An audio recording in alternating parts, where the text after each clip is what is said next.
Coming up next on the Jeff Crilley Show, you're going to meet Michael Rapattoni. He has an upscale hair salon in Plano. He's a cut above the rest. His incredible journey just ahead.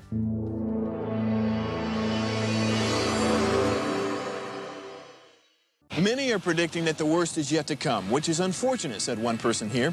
Until now, they've enjoyed the reputation of being the nation's icebox. Watched a burglar in his home this morning by webcam. As a journalist of over 25 years, stories are what make my world turn. Reporting live from the Dallas newsroom tonight, Jeff Crilley, Fox 4 News. But in 2008, I took the jump from my familiar life and started a PR firm from my home. We're talking about anyone with a camcorder like the one I'm using becomes a television network. We started slowly growing the company, and we now have over 100 clients, and we've branched into the world of live digital broadcasting. I now own 8 different TV studios and have a huge team, and the stories that I now get to share are sometimes the most important of my life.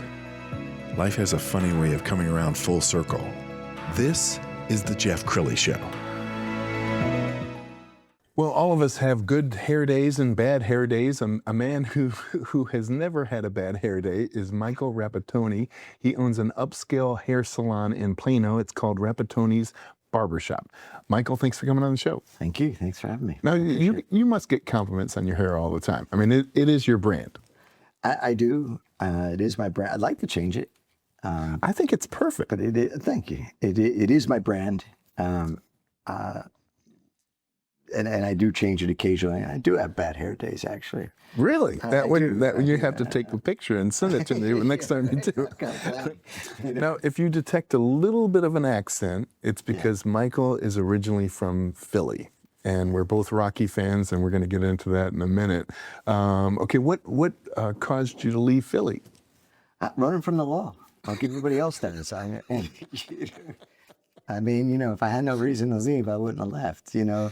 I didn't know how. Actually, my brother lived down here for a long time, and I had gone through I'm a recovering alcoholic, and I went to Memphis, where I lived prior to that, where I first became sober, and then relapsed in Philadelphia, and then went back to Memphis because I felt that the AA program there and the way they lived it was spectacular, and it was for me. Yes. So I'd gone there first and spent a couple years there, then out to LA for about a year, and then Texas, and then Dallas. Wow. All right, when did your hair journey start? How long have you been cutting hair? I've been cutting hair since 2009. Wow. Yeah, that's when I started. The 2009 was when I started school for cutting hair. I took a year off and moving straight out of school. Took a year off out of moving to Memphis to get clean and sober, and then the real journey, I guess, really probably started in LA, is where I cut hair. I landed in LA, got a job first day at a place called Model Cuts on Ventura Boulevard. Loved it, met a lot of interesting people. They gave me my first shot. Super grateful for them because I probably did deserve the shot at the time.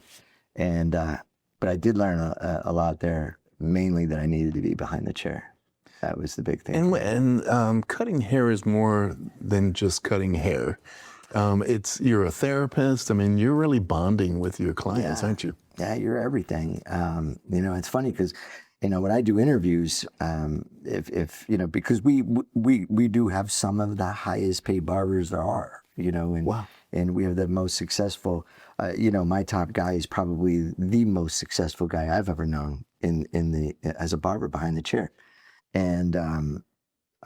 But you know, it's if you don't give them a piece of you and they give you a piece of them, and it's not about relationships. It's if you're getting in the barber business for money, you know, if that's what comes out in an interview with me, that's a no-go. I mean, that's a huge red flag for me.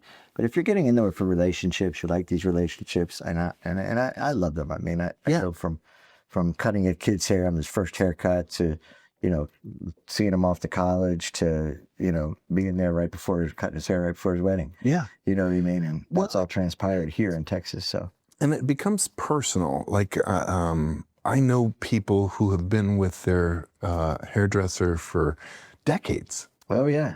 Yeah. They wouldn't think about leaving.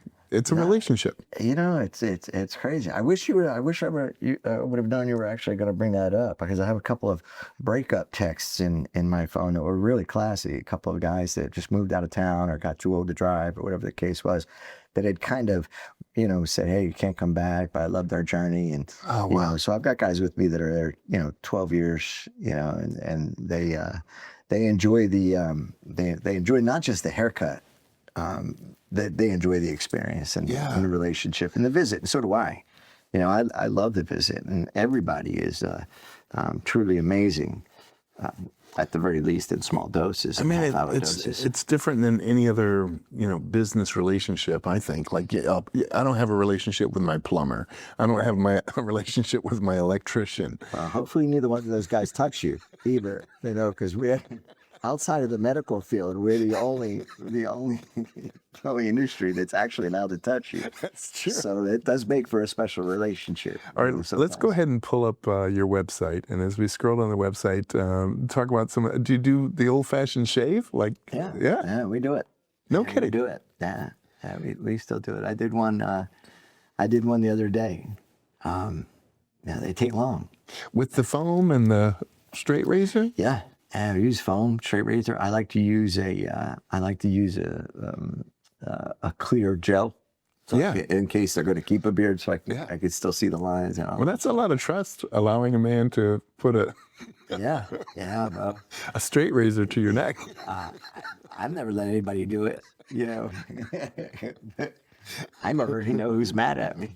Yeah. All right, we're going to show some pictures. These pictures came off of your Facebook page, and so. There we go. Oh, okay. I like that one. I think that was featured in a magazine. Yeah, that's Plano magazine. I'm really glad I didn't wear that shirt today. That would have been trouble if I would have wear. That would have been crazy. All right, tell us about the Vibe and where it's located. The sign kind of speaks of the Vibe too, like the Christopher Walken sign. We're really there to have fun. If you come get your hair cut, you don't have fun, we failed. If you don't walk out going, those guys are all right. Then we failed. We do like to we don't really have a one-on-one type experience in ours. I mean, we do if we read the person and he's just shut down or whatever, but we'll still try to open them up, turn chairs facing each other and have conversations and throw questions out there to see how people react to them. And, I've been messing around with the moon landing lately. Oh, come on, nobody really believes that, right? The conversations in a barbershop are so honest. I mean, you learn about their marriage, about their kids. I mean, there's something about the safety that they feel where they will probably say to you stuff that they would never tell their wife. Oh, yeah, no doubt about it. No doubt about it. Yeah. And we keep that. We keep that. See, I do. I mean, I think if a barber's going to have a discussion about what he had a discussion with another client, I think that, they're kind of out of line. It's funny. There was a case in New York. They brought, the mobsters brought in, they got arrested, and the barber got arrested along with them because these so-called mobsters or gangsters or criminals, whoever they were going to this barbershop to have meetings. And then they arrested the barber as well. And conspiracy, stuff like that. They were right on his case. And he actually used barber-client relationship as his reason to not testify. Wow. And it was granted. And that's like a priest. Charges. Yeah. I mean, you do. You tell you guys are two different ways. Either you get real close in a relationship because, again, it is another guy touching you, checking you out. Okay, well, how are we going to do this? How do you like your hair? Yeah. I mean, those questions are odd to just ask, out with your buddies. Right. So you get one kind of client that's going to be like, so how about them Cowboys, huh? You know what I mean? Right. And then another guy will spill, and my wife is driving me crazy, or whatever the case is. So, we have a lot of information. We don't let it out. We don't let it out. I can see why you're so. We try to bring them to the bright side of it. I love it. And try to, from recovery, from drinking and running and gunning and doing the things that I was to the person I am now, it becomes about mindset.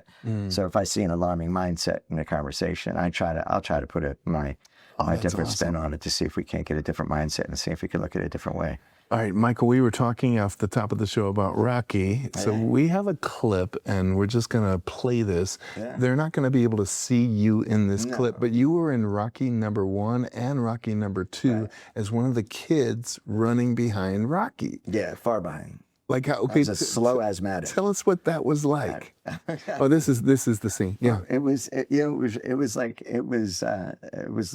any other day in Philadelphia, running from a bunch of kids. I mean, I mean, did you have an idea what you were a part of? no, not at all. No.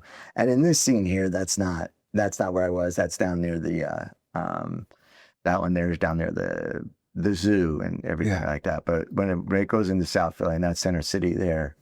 But it's going to end up in, that's at like 16th and Market, 15th and Market. And, if he actually ran what they show, he would have ran like 48 miles every day. You know, I think he's so that's Independence Square. It's, and now we're on the other side of town already. We're already out of that's the other side of Broad Street. I mean, was there a lot of running? Was there a lot of retakes? No. It was you run for 30 feet and you stop. And, Okay.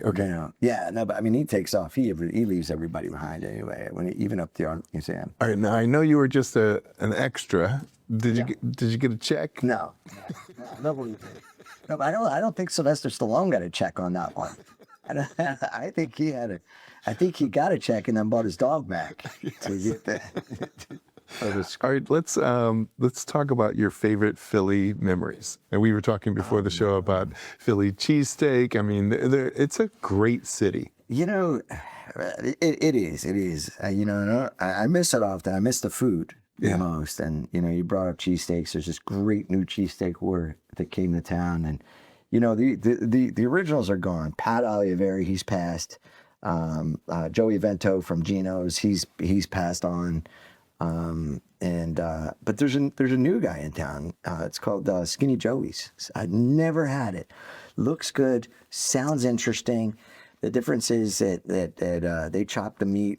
Pat's and Gino's does not chop the meat. I do not like the chopped meat. I don't want anyone else to chew my food for me. I get it. I don't know, but without having had it, from my understanding, they are the best by far. No Not kidding. even Pat's is in a close second, which Pat's wasn't even a close second to.